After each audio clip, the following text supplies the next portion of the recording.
Hello everyone. So we are discussing the back exercise questions of the chapter coordination compounds, and today we will discuss question number 21.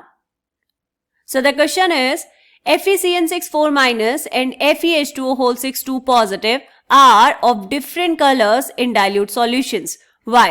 आपको यहाँ पर दो complexes given है बेटा, पूछ रहा है कि ये दोनों कॉम्प्लेक्सेस डाइल्यूट सॉल्यूशंस में डिफरेंट कलर्स क्यों शो करते हैं. ठीक है, उस चीज को आपको एक्सप्लेन करना है.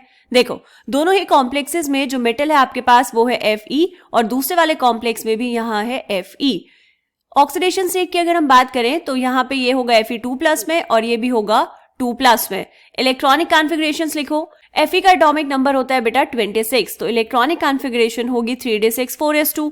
2+ में है यहाँ पर, तो 2 इलेक्ट्रॉन्स जाएंगे s ऑर्बिटल से और ये हो जाएगा 3d6. यहाँ पर भी होगा 3d6. तो मेटल आयन तो आपने दोनों कॉम्प्लेक्सेस के लिए फिक्स कर दिया है. अब हम बात करेंगे बेटा लीगेंड्स की.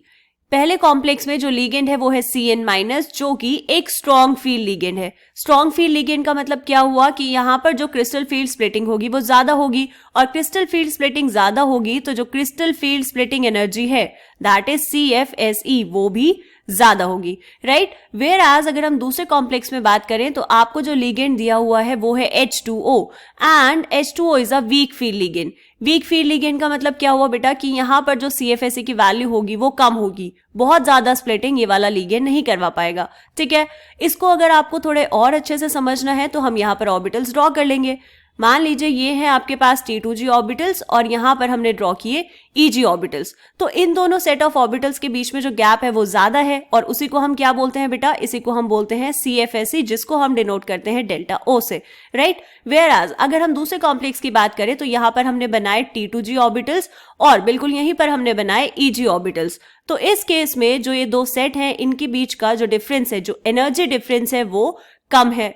ठीक है, तो अब हम बात कर रहे हैं कलर्स की. कलर्स पे कैसे आएंगे, देखो बेटा, अभी यहाँ पे ये थी एनर्जी और ये भी थी आपके पास एनर्जी, और हमें बहुत अच्छे से पता है, ये फॉर्मूला हमने पढ़ा है बहुत पहले से, E = hc/λ.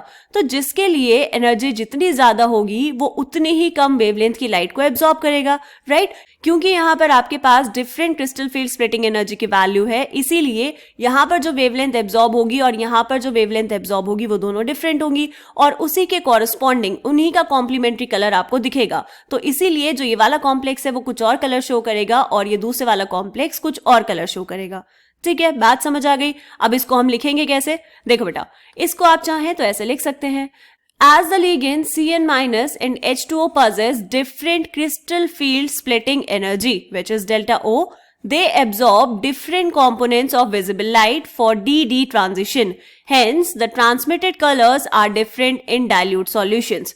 यहाँ पर DD ट्रांजिशन के लिए जो लाइट एब्जॉर्ब होगी उसकी जो वेवलेंथ है वो डिफरेंट होगी, एंड दैट्स व्हाई ये जो दोनों कॉम्प्लेक्सेस हैं ये डिफरेंट कलर शो करेंगे डाइल्यूट सॉल्यूशंस में. डन, ये था क्वेश्चन नंबर 21. मिलते हैं नेक्स्ट क्वेश्चन में, तब तक के लिए बाय बाय.